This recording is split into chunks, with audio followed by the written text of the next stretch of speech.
What's up everyone, Jamie with you for today's video, which I'm going to share 8 tips that are going to help you succeed on keto.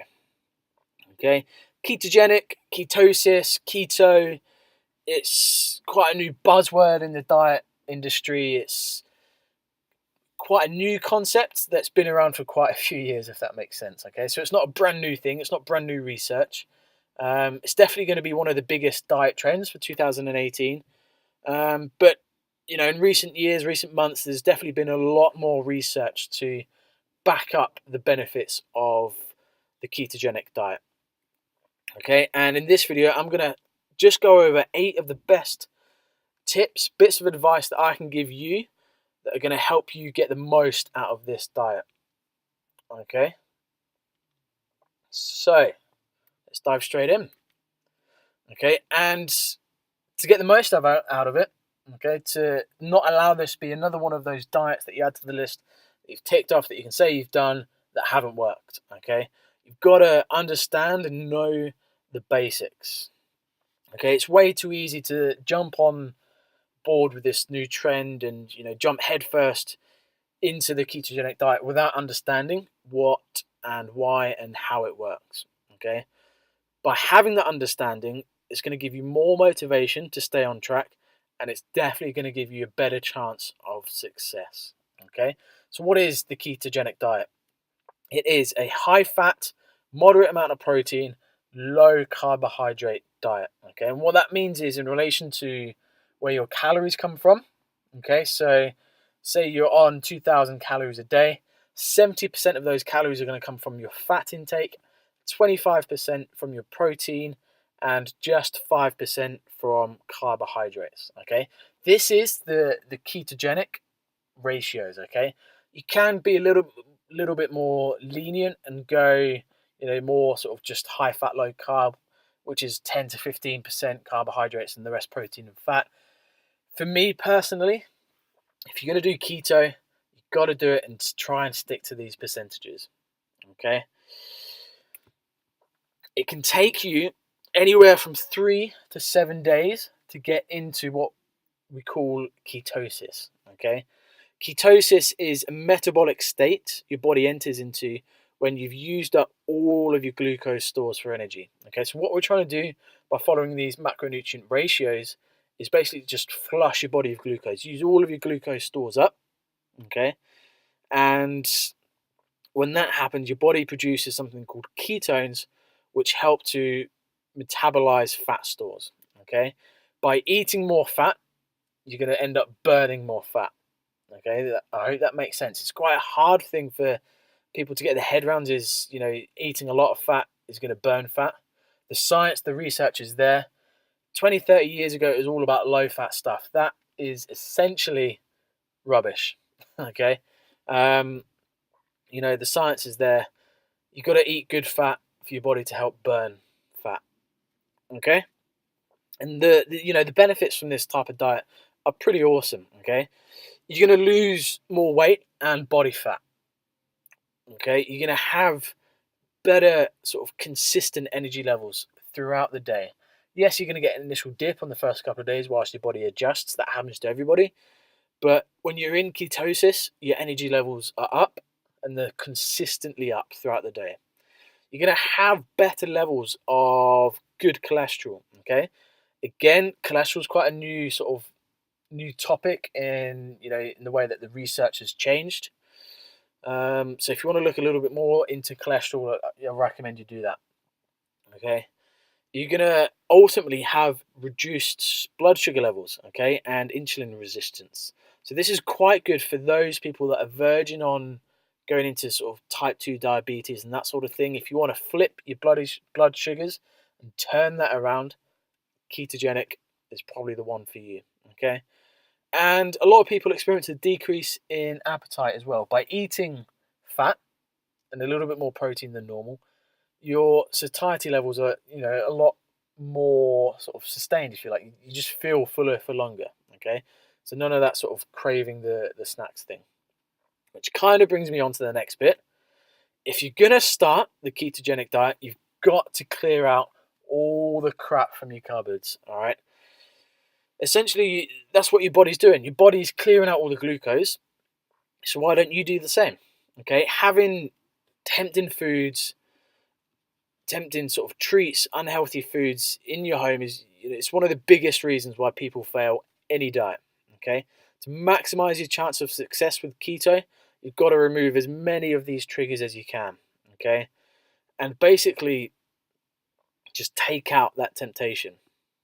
Okay, when coming off quite a high carbohydrate diet, your body will naturally crave that. Okay, it will crave the sugar rush, or crave the carbs. So if they're not there, the temptation's gone. It's just a little bit easier for your mindset.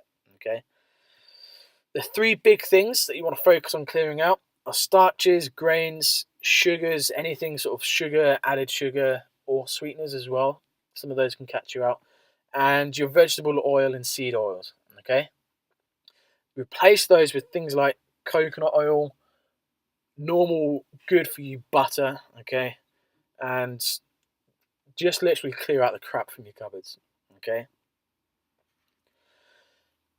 now you've cleared everything out, you've got to stock it all up again. Okay, in with the new and healthy fats. Okay,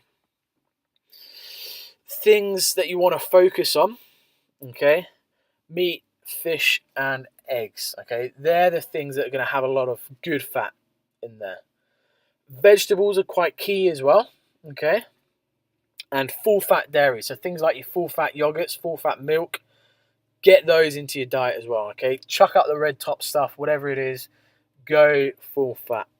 Okay, and like I mentioned earlier, oils and fats. So things like your coconut oil to cook in, olive oil on your salads, that sort of thing. Okay, this is the ketogenic food pyramid.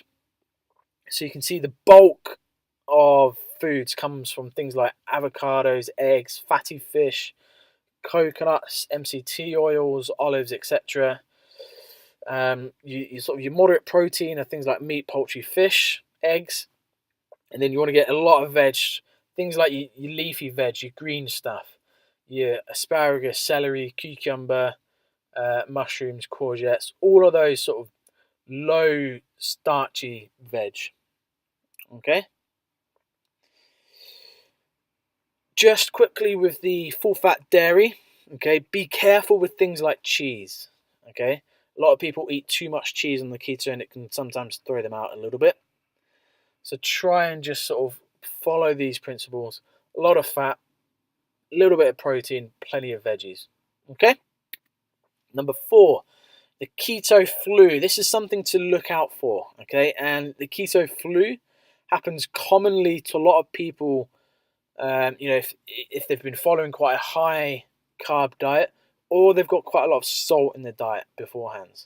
Okay, it's essentially like having the flu. People have reported. I haven't had it myself, so I can't talk from experience on this one. Okay, but yes, it is an actual thing. It can happen a lot if people go cold turkey too hard too soon. So one of the ways to help prevent this is to ease yourself into it, gradually change your macronutrient percentages. And a lot of the cause is due to low levels of salt and electrolytes. Okay, the best way to avoid the keto flu is just to slowly build up your salt in your diet. Adding a little bit of salt to your cooking, drinking soup broths, eating more sort of salty foods like bacon and your pickled onions, that sort of thing. Okay, but keto flu is a thing, so watch out for it. It can happen in the first week, second week. Just be careful and just be mindful of it. Okay, you haven't got the actual flu. Chances are it's something called keto flu. Okay, like I said, try things, saltier foods. Testing for ketosis. Okay, you're eating all this food, you've cleared out all the crap. How do you know your body's in ketosis? Okay, there's a couple of ways. The first one, and probably the most cheapest one, is to get ketone test strips. Okay, these are things that you pee on, okay, and it changes the color of the strip, and you can match it against the side of the bottle, and that will tell you essentially how many ketones are in your urine and that sort of thing. Okay, or you can get a glucose ketone meter. This for me is without doubt the most reliable source. Okay, things with urine testing is very affordable, but it's not 100%. Okay, with blood testing, so you get a glucose meter. You can get them on Amazon fairly cheap. Make sure you get the ketone ketone strips and the ketone monitor as well. And it gives you the most accurate results. You do a prick on your finger, get a little bit of blood, and it gives you live results there and then. Okay. The other third method, okay, is breath testing. For me, this isn't the most reliable. It is the most affordable, but you don't want to take the risks. Okay. For me, do the blood testing. If you don't want to do the blood testing, get some urine ketone strips. Okay. Planning. Yes, I'm talking about planning again. Okay. Proper planning prevents piss poor performance. It goes without saying. Okay. You got to plan. Chances are there's going to be quite a big change with your diet. So you've got to plan what you're going to eat, what you're going to eat for snacks, what you can drink, and planning your workouts as well. I'm not going to talk too much about training with this. I just want to cover the diet side, okay? But it goes without saying, you've got to plan in your foods, okay? When you've planned it, you spent all that time on it, you put a lot of effort into it, so bloody well stick to it, okay? You've got to stick to that plan that you write. Nearly there. Patience is a massive thing, okay? It's way too tempting to, jump on the scales every day. It's a bad habit to get into, okay? If you look back to the first couple of slides, it can take 3 to 7 days to get into ketosis, okay? That's getting into it. You've then got to let your body adapt to it and get it working, okay? I like this picture. You got to be patient, okay? Things like you're going to be drinking more water. Okay, so when you start the keto diet, you've got to try and up your water intake. Something like 3 liters is a good start. This can definitely offset your scale readings. Okay, even though you've probably lost a couple of pounds of fat, by drinking more water, you're going to hold more water within your body naturally. So that's going to throw them out a little bit. Okay, try and stick to weekly weigh-ins. So first thing on a Monday or Friday morning, okay, are quite good.